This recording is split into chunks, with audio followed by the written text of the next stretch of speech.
Your Creative Push, episode 300. Finding that mode to create that you get joy out of, that's what you gotta do, is you gotta find something that makes you feel good while you're doing it. It's not just plowing through it just to get it done.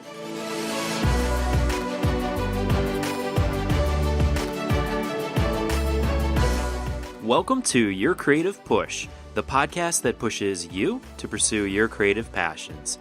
I'm your host, Youngman Brown, and my guest today on this very special episode 300 is one of my favorite people in the world, my sister, Christina Moyer.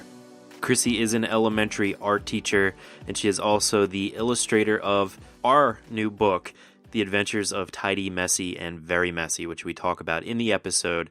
But she also talks about how she became interested in art and how she started out as an art therapy major in college, and then the decision to become a fine art major, and then what finally led her to decide to become an art teacher. And then once she became an art teacher, she talks about not getting to her own personal work for a long period of time because she was so focused on developing her skills as an art teacher, and how to determine whether or not you are dissatisfied with your progress and coming up with these false starts because it isn't right or because you're being a perfectionist. Chrissy also shares her breakthrough in illustrating that book, in which she completely changed things up and worked with a new medium, and also what was different about one particular summer in which she and her husband created more than any other summer before. That's when she got all the work done for the book, and also the creative inspiration that she gets from her husband, who happens to be one of my best friends as well. And finally, Chrissy talks about dealing with a lack of confidence as one of her big resistances, especially after a long period of not creating. So this was one of my favorite episodes. I've been looking forward to this probably since I started the podcast, and Chrissy became one of my first listeners and really gave me such good feedback about the show. And she talks about how Your Creative Push helped to inspire her too, which in turn inspired me to keep creating the show. So she really is one of the first listeners of the podcast and one of my biggest inspirations. And it was such an honor to sit down while we were on vacation together to talk about her creative process, to talk about the book that we've been trying to make for a decade now, and to have her be a part of Your Creative Push officially. So without further ado, please enjoy my conversation with my sister, the very talented Christina Moyer. So Chrissy, welcome to Your Creative Push. This is a very special episode for me because you are one of my best friends. You're my sister, and we've been through a lot of things together, and now we've been through some creative things together. We've been through a lot of creative things independently, but this was like we were able to come together for this project that took at least a decade in the making, but we were able to make it happen. So I've been thinking about doing this interview for a long time, and I'm very happy to have you on my podcast. Oh, well, thank you so much for having me. I've been so excited since you asked me, so yay. And you're also one of my biggest inspirations for the podcast, too. When I started, you listened to all my initial episodes. You were telling all your friends about it, and it was really inspiring for me and helpful for me, especially in my early days when I sounded more depressed than I am now. I just have that depressing voice, and you're a huge encouragement to me, and also in finding guests. So I'm just very thankful to you to be a great sister and a great friend and a great podcast supporter. Well, thank you. Well, and I told you that, after I listened to the very first episode, I literally was in my car on my way to work, and I said, oh my gosh, she made this for me to get my butt moving, and being an artist / art teacher, being creative in general kind of stopped for a long time for me, especially after college. And this podcast inspired me to really start back up again. Even if it's not a huge start back up, I don't have crazy goals or anything, but it really did spark it again for me. And I'm so much happier for it right now. Yeah. So, yeah. Whenever for the podcast, whenever I get an email or something like that, it drives me for the next week. Yeah. So hearing it from you, and that was definitely helpful for me too, especially, going through kind of hard times in the podcast or creative burnouts, which we all go through. You've gone through. We'll definitely get into that during this interview, but it's like it was super helpful for me to get that kind of creative feedback. And you've been that for me for everything I've done in my life, but especially like my creative projects, my Words Plus Music. You were sharing that with everybody, my blog posts and stuff. So it's so helpful to have like a creative buddy or somebody that just like supports you no matter what. And whenever you can find that, whether it's family or friends, it's just, you have to hold on to that. Absolutely. So let's get into kind of, can you tell the listeners, I already know this story, but how you started getting into art? When did you find that talent, that natural inclination to create? And then how it kind of brought you into getting an education for that too? Okay. Well, I'd have to say like the moment I knew I wanted to do something with art, I was in 8th grade. And I did this project with my 8th grade art teacher. She kind of pushed me. It was like an outside of the class project she wanted me to do. It was like a simple stipple of this pine cone.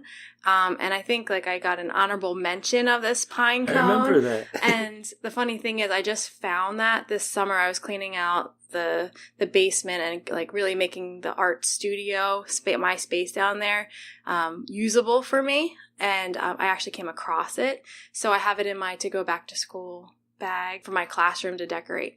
But anyway, that teacher was like my first inspiration. And then, I took art classes through high school. And then, in high school, I didn't really know what I wanted to do with art. I knew I wanted to do something.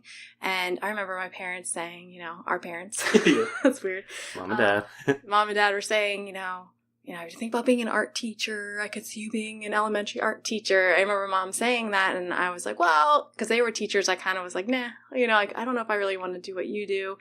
And so I ended up doing art therapy, and our sister's a music therapist, and I thought, oh, that's kind of interesting. So I started out as art therapy, and then I went to Marywood University, and probably most people out there don't know where that is, but it's in Scranton. It's a small Catholic college out there, and I loved it, but I changed my major, I think, at the very end of the first semester. So I didn't even take an art therapy class. Oh, I didn't know that. Yeah, like they had you take, psych classes and things like that. And then the reason I changed was you had to take so many fine arts classes, and that was amazing for me. I mean, I can't tell you how much I grew from just my freshman year, that first semester. And it was a painting class, like intro to painting, and it was oil painting. And the teacher he was really inspiring. He was super mellow, low key, but what he would do is, he had a model there, and then, or it was even like a still life. Maybe it was one of the first ones. And you just watch him for one of the classes. It's a 3-hour class. You would sit there and watch him paint. And I remember just being like, oh my gosh, that's awesome. And that's how I learned. I'm a visual learner, and I just watched him paint, and I was really inspired. And then I was like, okay, let me try this out. And all of a sudden it was like, oh, like the painting was so much fun. It was just, came naturally for me. And I couldn't believe like I was making what I was making at that time. It was just an amazing semester. And at the same time, I had, it was kind of a well-rounded kind of education. So I had my ceramics class. So we had all these different liberal arts classes along with the fine arts. But I'm in there with ceramics, and I'm learning how to throw in a wheel for the first time. By the end of that semester, both the ceramics teacher and the painting instructors, they were like, you really should be in the ceramics program to be a ceramicist. Oh no, you should be in the fine arts program to be a painting major. And it was kind of like, I hadn't even considered that, like just being an art major. So I thought about both those fields because I was enjoying both. And I ended up deciding on becoming a fine art major with painting. And then I ended up doing art history as a minor. But the scary thing was calling home. That was going to be my next question. How did you do it? So I wasn't even done my first semester, and, I called home and I said, I'm going to change my major from art therapy to painting. So it was decided, like you had come to the decision. I come to the decision, okay. But I hadn't signed the paperwork, right. Because you want to be responsible. And I was, of course, they were financially helping 100% there, and I'm very lucky for that. So I wanted to make sure that was, okay with them. And I remember Dad said, he was like, okay, that sounds good. And then specifically he says, and just remember, when you graduate, you need to find a job, and just think about that, as you're going through. And that was it. And I was so relieved, because I thought for sure I wasn't going to get that answer. So, and later on, when I asked Dad about it, he said, that's something that we, Mom and I agreed on, that, that's completely in your control, what you decide you do with your life, as far as, your career and things like that. I don't think we've ever talked about how that actually went down. And I haven't talked to Mom and Dad about that either. But Cassie Stevens was on the show recently, and she was telling a similar story. And I just thought back to I almost forgot that happened, because we were very close back then too. And I knew that, especially when you're starting out college and you're like, oh, this is the path I'm supposed to be on, because this is the smart path. Right. This is the path that all the older people are telling me to go on, because, so much of our society tells us we're supposed to get, go to college, get a good job, work for a big company, right. Get that secure thing. And it's almost never follow your heart, follow that, the thing when you going into college, you're not sure exactly what you're supposed to do. And then you find that thing, you have that first course where you're just like, oh my gosh, this is so much fun. This is what I should be doing. And then it's like a brain versus heart decision. And it's one of the scariest things to have to call you. I know from experience to call Mom or Dad and be like, to tell them something that they might not approve of. Right. But I have found too that Mom and Dad have been very we think it's going to be worse than it is, but they're when it comes down to big things, they're always way cooler than I imagine that they're going to be. And I think that's a lot of other people's experiences too, especially for, just going and doing something. The kind of fears that you have in your mind are always amplified 10x. Yeah. And you just got to kind of push past them, and especially if you know what the correct decision is. Right. And I mean, fast forward 4 years after that phone call, I was all in for painting and art history, and I ended up studying abroad. Now, had I not changed my major, I probably wouldn't have done that, So I got to study in Italy, which was amazing. Specifically? In Florence. I studied in Florence, Italy. The school's name was Saatchi International, and it was an amazing experience. It really was. And by the time I was graduating, my fine art skills had been honed so well, but I got to that senior year and I heard my dad's voice creep in. Yeah. Remember, yeah. You need to have a job someday. And I remember, so our art history classes, we would drive to New York City. Because we were in Scranton, so it was just another couple hours to the city. And the Stephen Alexander, that same instructor I had freshman year, he was still teaching painting senior year, and a friend of mine, and we were in the car. He was driving us to it was part of a class, to a show there, and we're having this conversation about, okay, what are you guys doing? What's going to happen? This is the fall. What are you guys going to be doing after you graduate? And at that time, I started, oh gosh, he's like, because I think teaching sort of kind of was coming up in conversation, and he just was and I think in Cassie's interview, I think she had that, the biggest lie told to her. I can 100% relate to this, because I remember him saying, if you don't go to New York City and become an artist, or you don't go and just do that life, you'll never come back to it. Mm-hmm. If you go to teach, you're going to lose it, basically. And that was scary, because I thought okay, but do I really want that life? And at that time, I kind of knew, no, I really don't want that life. I knew it wasn't me, it wasn't my personality, and I wasn't willing to risk all that at that time. So I remember walking around in a snowstorm, basically a snow day that we had from college, and trying to make a decision of what to do. And I ended up going for my master's in education and my certification in teaching, and went to Kutztown, and I ended up being an art teacher.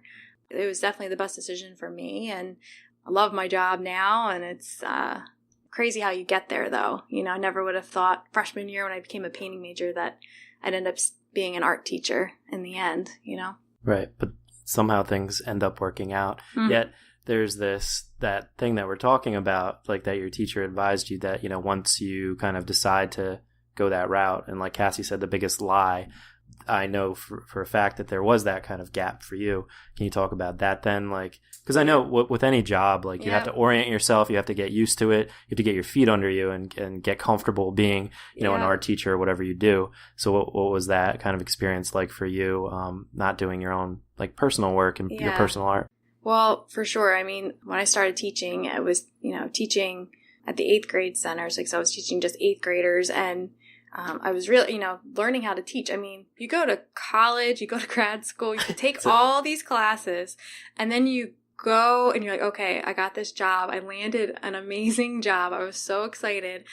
And I was so nervous because no one actually teaches you how to teach exactly, how to shade and how to draw. Like, I know how to do it. I know how to do these skills, but to actually sit down with a 13-year-old and say, you have to like figure out that like ahead of time. You like it was. You do this by doing it over and over again for years, and that's how you do it. You just do it. And exactly, it was intimidating at first. And my co-teacher, there's another 8th grade teacher that I work with. He was amazing, and his skills, I mean, with sketching were so good. And I'm comparing myself to him and his art personally. And, I haven't created something since I got my job, and so anyway, I really focused on just the teaching part of it. And looking back, hindsight is completely 2020. I was like, and my husband and I are always talking about like, what did we do when we were, in our 20s? Like I was 25. We had just gotten married, got my first job teaching, and I wasn't creating. Like maybe I made a painting, but there was nothing consistent. There's just so much, it felt like wasted time looking back on it. But I didn't know any different. So, now it's a whole different, my life's completely different now. So there's that big gap.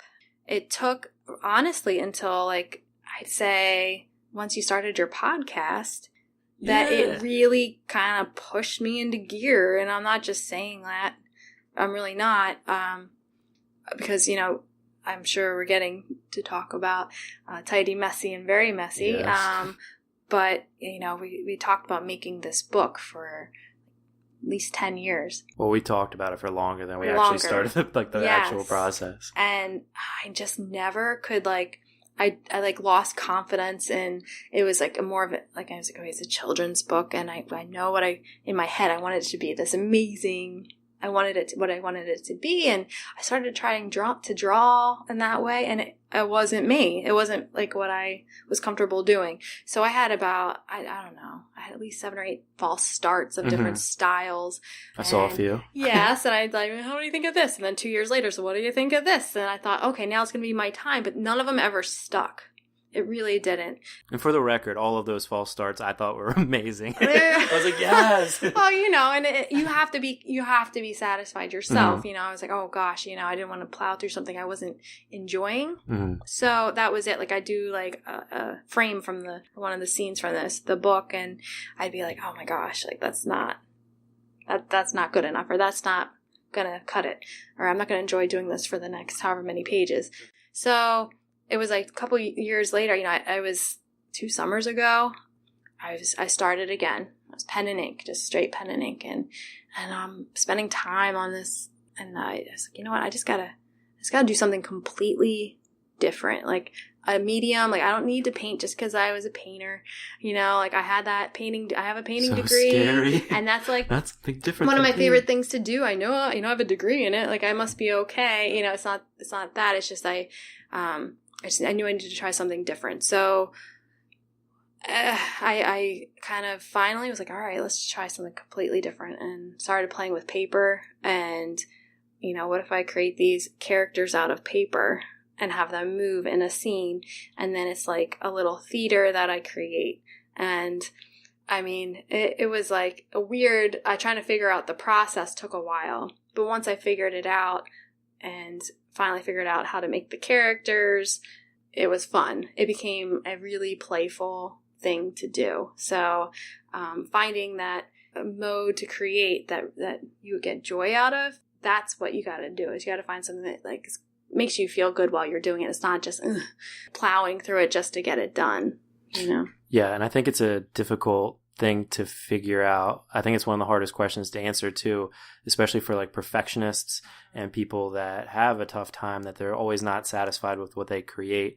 I don't know if you have an answer for this, but what is the difference then between those like false starts of deciding that either it's not good enough or it's just not right? Like, I don't know if there's an answer to that question of like how to determine whether or not what you're creating is, if you're dissatisfied with it, is wrong, or if it's just not right yet. You know what I mean? Right. And well, I think, okay, so for example, like working with the paper, there was so much editing I had to work on the computer in order to, because I was like, oh man, like I wish I had made that differently. Mm-hmm. Like if I did this again, I would do it a little different, because I can see like the seam here, and I have to like blur out I have to like fix that, you know, in Photoshop or whatever. And there's a point where you're like, you have to just say, it's okay. Like I like what I'm doing, and it's okay if it's not perfect, because like when you are a perfectionist and you're looking at all those things, you know, it's really hard to get it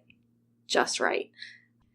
There's no great answer, but I think if you start something and you are getting joy out of it, but maybe you're really particular about it because you want it to turn out well, that's okay. You stick with it. But when you get to the point where you're doing one and you're like, I really don't feel like creating tomorrow. I don't want to go down to the basement. I don't want to go create. That's when you know you got to shake things up. Yeah, that's a big red flag. And like even now, like I really, I'm like, oh, I wish I had found this paper, you know, mm-hmm. that I found now that I'm using. That would have been perfect for what I was doing 2 years ago. But that's all part of it, you know. That's all part of being an artist and growing and learning.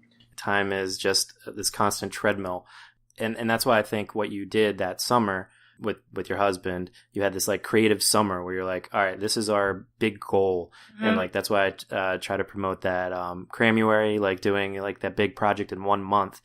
Because like, no matter what, whether you continue to get better or whether like just the passage of time just continues to go on, like you're going to find things with your work that you don't like or that you're going to nitpick. And if you like let that project go on for too long, like you're just going to not do it because you're going to be so dissatisfied with what you've created no matter what. So you kind of like got to like bang it out and be like, all right, this is done. This project is in the books. And it's actually been 2 years now since you finished that. Yes. And then I was on the clock. Well, for everybody listening, we created it for ourselves. It was, well, I'll let you tell the story of Tidy Messy, Very Messy. Okay. Well, it's all starts a long time ago when we were little.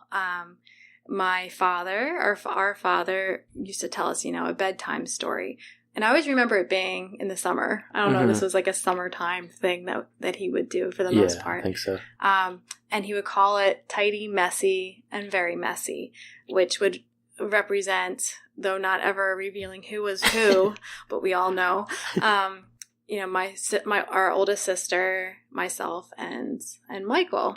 And these three kids, these three siblings would go on these adventures, and they were crazy adventures. Like to Niagara Falls was my favorite one, because I think we had gone to Niagara Falls that year. So our dad would relate the story to basically us, but they would be doing these crazy things.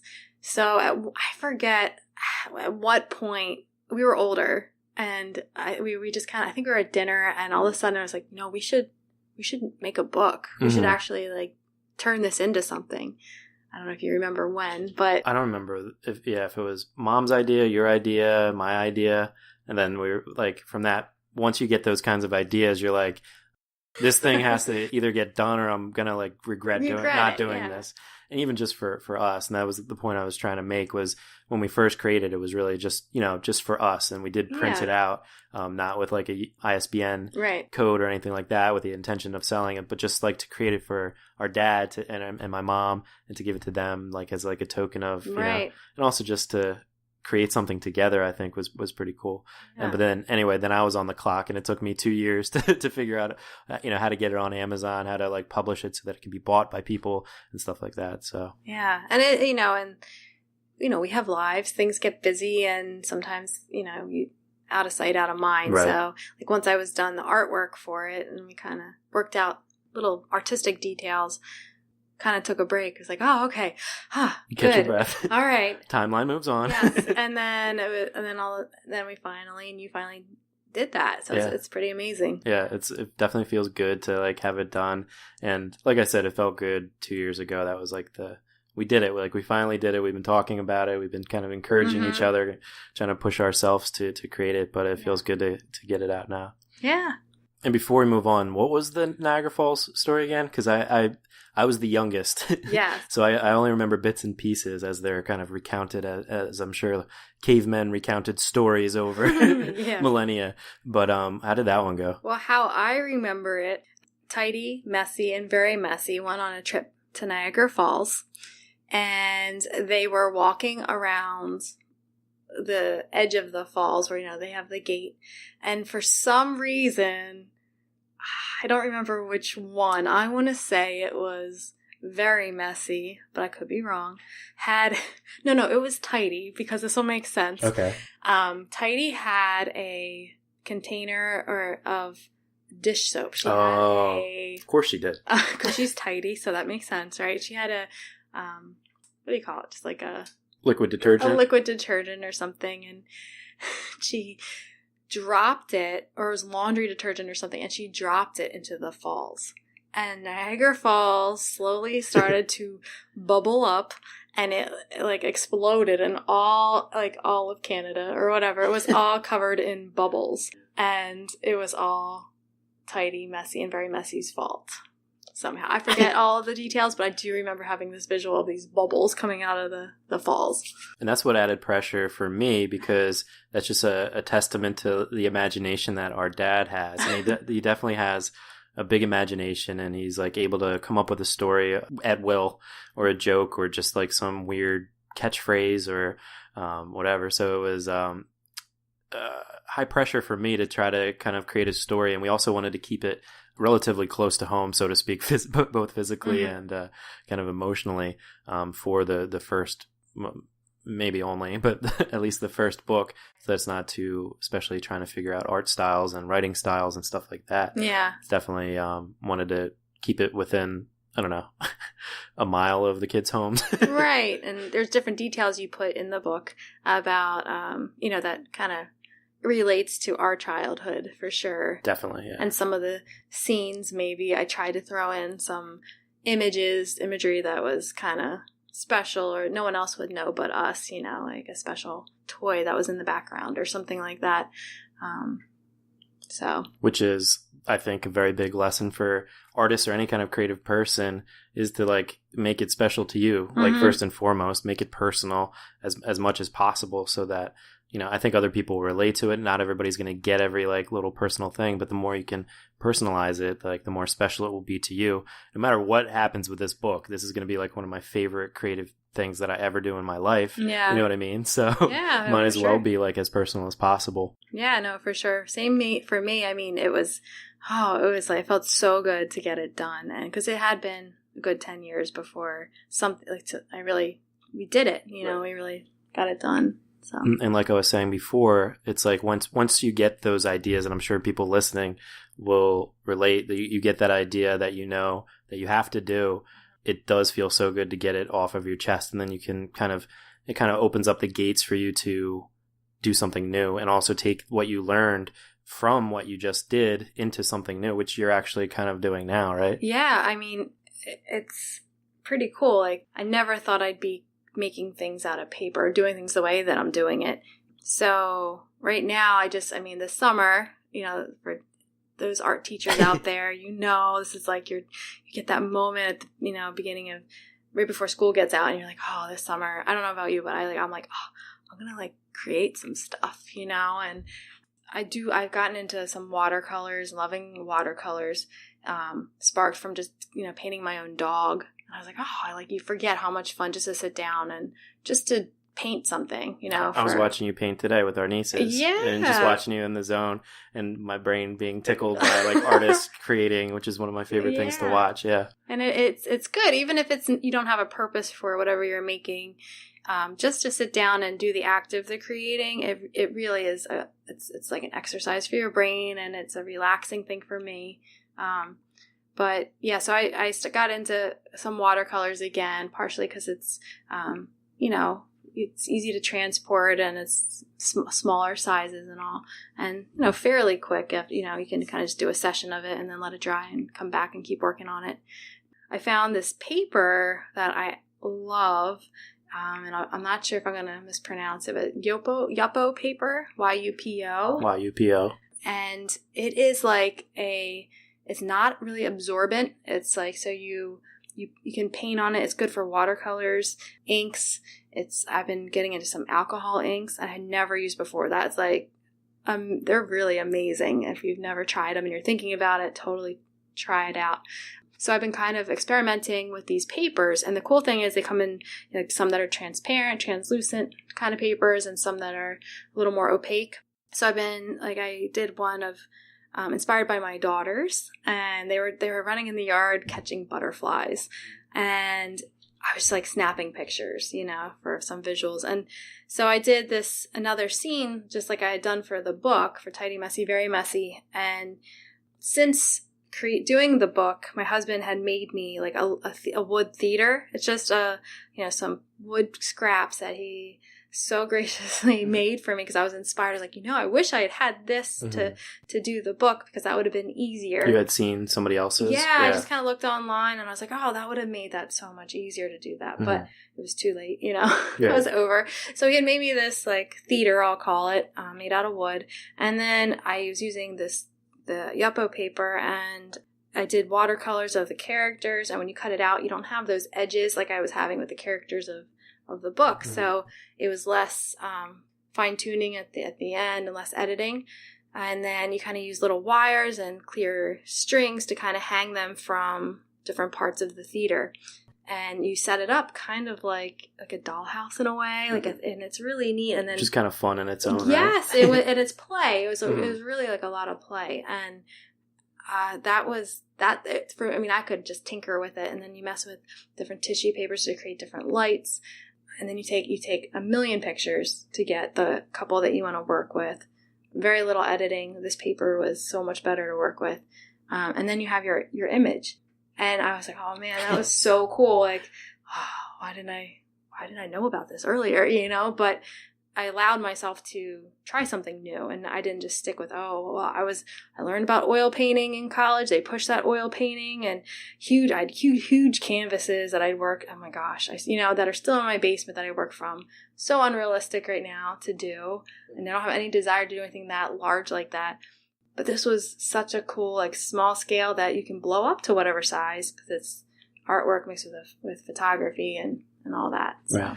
And I think that's like, so many people are scared to, because they've defined themselves as, what they went to school for, what they've spent years training with, or spending so much time learning about or trying to master. It's like really important to sometimes, especially when you're doing something that's personal and that like nobody else is going to necessarily see, or if it's just for you and your brother and your dad and mom, like to just undefine yourself and find ways to just like, and the scary part about that though, when you start something new, is like there's a huge gap from the people that might have inspired you to do something similar, but you get to like learn, you get to like start from scratch essentially. And, you're going to have those moments of, I wish I knew that back then.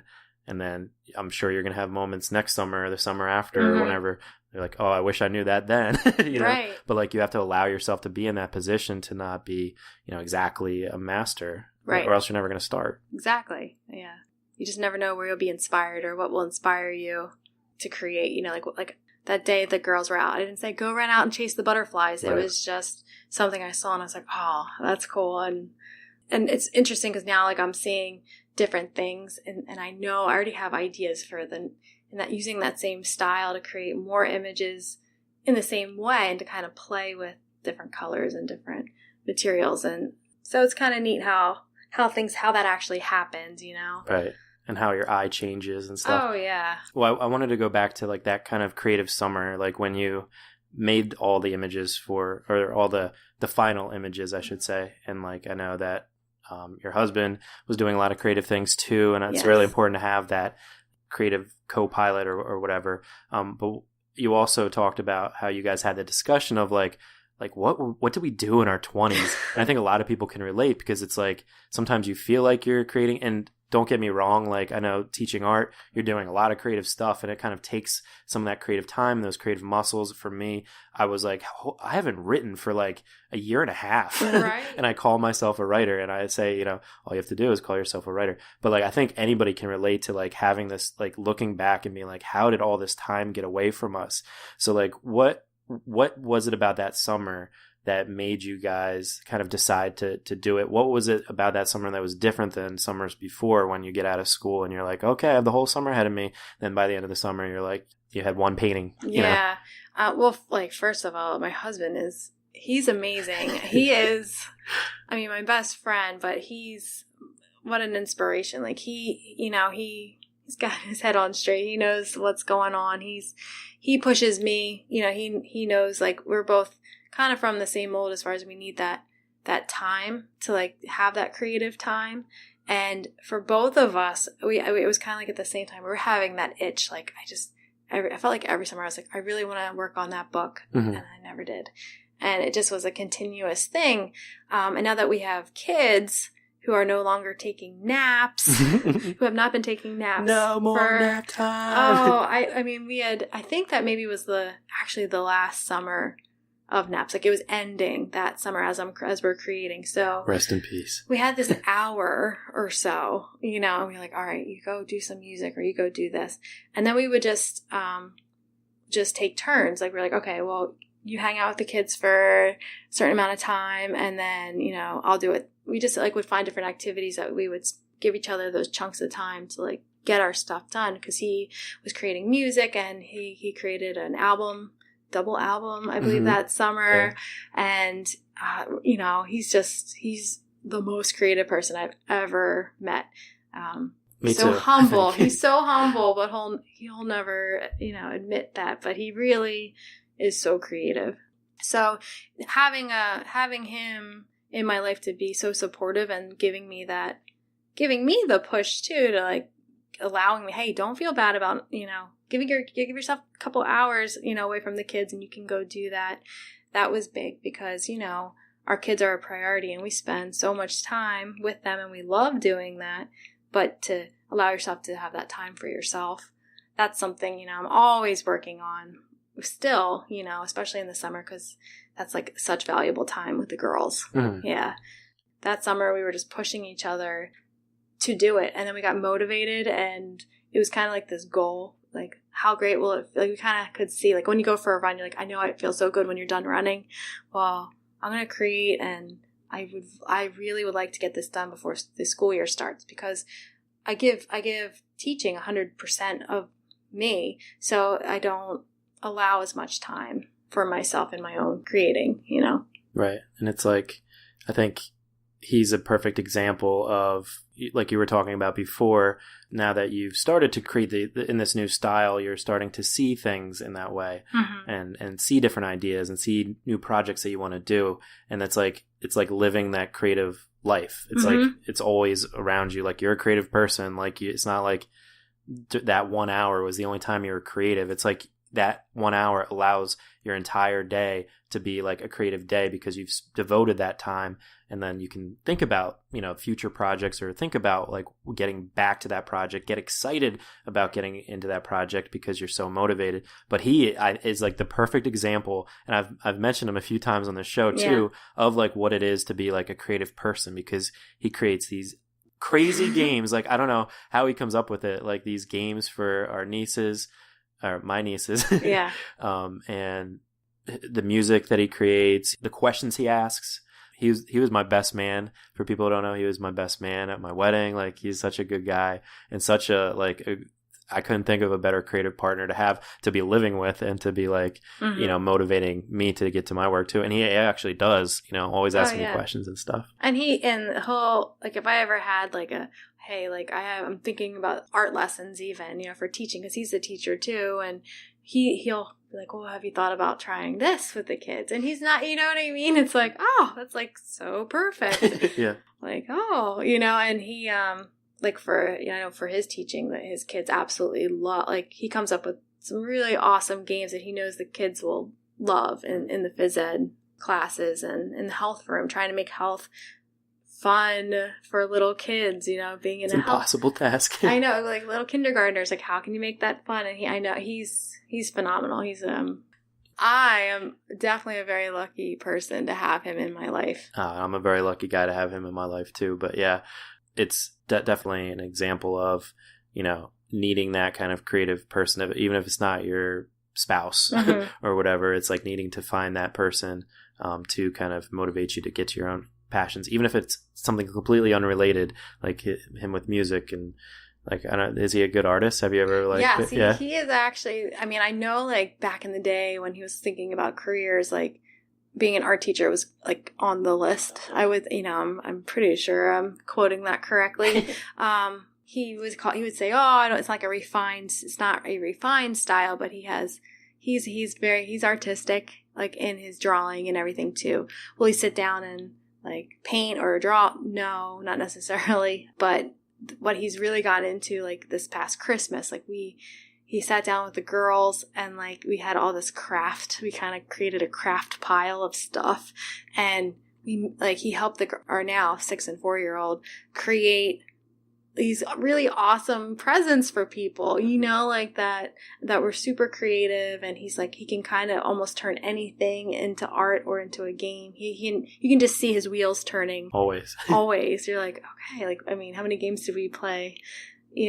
Oh, not just with the girls, like at their parties, like, the parents, all the adults get involved, like everybody, you just look around and everybody's like engaged and involved and like, oh, this is something different and I'm having fun. Oh, wow. Like, or competitive, like my wife or my mom, like being like playing against us in like this crazy game of rug checkers, with like these little animals, like, right. And they're like, no, that's not the rule. You're cheating. Yeah. It's like very intense. I tell him he should write a book. Like, I said, you really need to come up with, and I don't know if he has any interest in that because he gets enjoyment out of just doing it. But yeah, he's definitely a creative inspiration. Yes, for sure. One day we'll get him on the show too. Well, you've listened to the show, so you know all about that, the big R word, the creative resistances. And I was wondering if you can think of, are there any like resistances that you maybe encountered today or you've encountered in the past, things that other people have maybe encountered too, or that you could kind of help them out with? So I think for me, the confidence is definitely something that I'm even still working on now. Me too. For sure. I guess you're always working on it. But during that period of really not creating, you lose confidence big time. And I had to do like a painting a year or whatever it was just to kind of remind myself that, yeah, like you still have art skills. They didn't go away. And that felt good to do, but it just wasn't satisfying, because for some reason I think I felt I had to do something big. Everything had to be in a theme. And I was like, I don't know what theme I want to have for my artwork. I don't know. Like, I wasn't there yet. And therefore, when you're not creating, you lose the confidence. And then I think for me, getting back into it is how I kind of broke that resistance a bit. And I'm still like, this is not like I've been creating these particular images for years now. I'm just kind of getting into that, but I'm enjoying it. And who knows where it'll go. I don't know where it'll take me, but it's exciting because I don't know. And if it doesn't even leave my basement, I'm okay with that because it still feels really cool to do that, Right. And you almost have to go into it with the mindset that it won't leave your basement. So you don't have to like really worry about like what other people are going to think. It's like the hardest thing to do though. Yeah, but for sure. Yeah, thank you for having the confidence to come on. Oh, thanks. I know, like even, today, and my husband again, he's like, I can tell you're nervous. I've never done this, But at the same time, I was like excited Yeah, at the same time. Because like, I listened to your podcast and I'm like, oh, like I never would have thought that I'd be interviewed. Let's put it that way. And I never thought I'd be interviewing you. And I'm nervous too. I was nervous before this. And this is my first face-to-face interview. Yep. And so like that never really goes away. But thank you for doing it. But you can't leave yet because it's time for the final push. And you know that's where I ask you to reach through the microphone, and I'm watching you so I can actually, oh, she's reaching, and grab the shoulder of one of the listeners that you've already really inspired today, and just give them your best final words of advice and really push them to pursue their own creative passions. All right. I guess my best advice would be that no matter how long it's been since you've picked up a paintbrush or a pencil or whatever it is you want to use, a book to write or a computer or whatever. Don't let that stop you. Don't worry about what it's going to turn into. Don't get caught up in an end result for anything. Just create it if you enjoy it. And for me, was it fun to do that? Would I do it again? If those answers are yes, and you really enjoyed it, do it again. And if you're like me and you're busy during the school year and you have kids and you always have those excuses, there's obviously everybody makes excuses for themselves. I know I do, but make a little bit of time, even if it's just for an hour, like pick one night a week and you don't watch TV for that hour before bed, because that's all I usually have before I have to go to bed after putting the kids to bed. Take that time once a week to just do something, go create or just go journal or, do something inspiring. Because you never know what will pop up. I never would have thought certain things would pop up. And it's pretty amazing. So amazing. And it's kind of been the theme of this interview and this talk has been, you never know where you're going to end up. You never know how your style is going to change or what you're going to be able to create or what idea you're going to get next. But you have to jump in the ring. You have to actually put the time in, and you have to make it like a daily thing, because that's what makes you as a creative person happy. So thank you so much, Chrissy, for coming on the show today, for giving us that push. Thank you for being the best sister ever. And thank you for being one of my best friends. And I love you. And thank you so much for doing Tidy Messy and Very Messy with me and helping me to accomplish one of my goals too. Yeah, thank you, Mike. And thanks for having me. And love you too, man.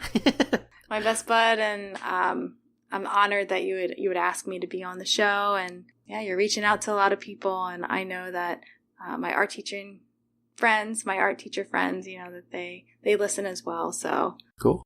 Whoever we can inspire. Yay. But thank you for being a very loyal listener. And let's do it again. Sounds good. Yay! Oh my gosh, it feels so good to have had Chrissy on the show in this very special milestone episode. And it was a milestone for me as well to just sit down and talk to her and celebrate how great of a creative person she is. And also, as we talked about in the show, it was such a good feeling, such a relief once we came up with that idea to make The Adventures of Tidy Messy and Very Messy. Now that project is done, it feels like not like a huge weight has been lifted off of both me and her, but just such an awesome check mark to finally put in, our creative portfolio, so to speak. Like she said, once you get that idea, that thing that you want to create, this big project that you want to do, don't get down on yourself if you're having false starts. Don't get down on yourself if it is taking you a long time, if you put it down and don't get back to it for a year or two. Don't let that stop you from getting back to work and trying to figure it out, trying to shake things up, maybe diving into a different medium like she did, finding ways to make it fun again, finding ways to make this a joyful part of your life as opposed to this thing that's kind of hanging over you until you finally create it. Sometimes you need to just shake things up, and sometimes you just need to commit to yourself or commit to your creative partner or to your brother or to whoever that you're going to get this project done this summer. You're going to give yourself this certain amount of time, and you're going to go at it as hard as you can and with as much joy as you can. So this was such a pleasure. I'm so happy that this interview happened. If you want to find out more about Chrissy, if you want to check out her artwork, you can head to her Instagrams. She's at christina.moyer.art and Evan's Art Room. And you can also check out her Etsy shop, Pika Prints.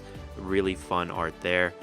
And of course, if you want to check out the adventures of Tidy, Messy, and VeryMessy, you can head to yourcreativepush.com/tidy, Tidy. That will take you right to the Amazon page where you can purchase it if you want to help support us. And of course, we'll have everything we talked about today linked up at today's show notes page at yourcreativepush.com/Christina Moyer or yourcreativepush.com/300. On our next episode, we have Sarah Fable. Sarah is a Finnish model, illustrator, tattoo artist, and actress. And she comes on the show next week to talk about her career as a tattoo artist and everything that led up to it. She talks about focusing in on her client's energy, the responsibilities that you take on as a tattoo artist, and how much time and hard work that she put into getting to the point that she is at now. If you want to check out her work, you can head to sarahfable.com, or on Instagram, she is Sarah Fable, SARAFABEL. But that is all I've got for you today, so hopefully you were inspired as much as I was to go and get your work done, so go and get it done. Thank you so much for being such loyal listeners here at episode 300. I feel so happy that we've gotten to 300 episodes and still have things to talk about and still have people to inspire. So thank you so much for listening, and get ready for another 100 episodes to inspire you to get to your work every single day. I love you all so much. Go get some amazing work done, and we'll see you next time. Bye. Never miss a push. Head to yourcreativepush.com/subscribe to find the easiest way for you to subscribe to the podcast.